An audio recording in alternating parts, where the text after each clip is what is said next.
யாரெல்லாம் நம்மோடு இருப்பார்கள் விலகுவார்கள் என்று காலம் முடிவு செய்வதில்லை. அவரவர்களின் வார்த்தையும் நடத்தையும் தான் முடிவு செய்கிறது. வாய் தவறி விழும் பேச்சுக்கள் கை தவறி விழும் கண்ணாடியை விட கூர்மையானது. யாரிடம் பேசுகிறோம் என்பதை விட என்ன பேசுகிறோம் என்பதை அறிந்து கொண்டு பேசுங்கள். நிம்மதியுடன் வாழ்கிறேன் என யாராலும் எளிதில் சொல்லப்படுவதில்லை.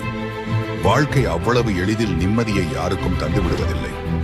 மற்றவர் தவறை கவனித்துக் கொண்டே இருப்பவர்கள் தன் தவறுகளை வளர்த்து கொண்டே இருக்கிறார்கள். பணம் இருந்தால் நீங்கள் உயர்ந்தவன், குணம் இருந்தால் நீங்கள் குப்பை, நடித்தால் நீங்கள் நல்லவன், உண்மை பேசினால் பைத்தியக்காரன், அன்பு காட்டினால் ஏமாளி, எடுத்துச் சொன்னால் கோமாளி. தன்னுடைய செயலும் தன்னுடைய வார்த்தைகளும் மட்டும்தான் சரி என்று வாதாடுபவர்கள் மத்தியில் அமைதி மட்டும் உங்கள் ஆயுதமாக வைத்துக் கொள்ளுங்கள். அவர்களுக்கு புரிய வைக்க வரும் காலம் ஒன்று உள்ளது. யாரும் உங்கள் கண்ணீரை பார்ப்பதில்லை, யாரும் உங்கள் கவலைகளை பார்ப்பதில்லை.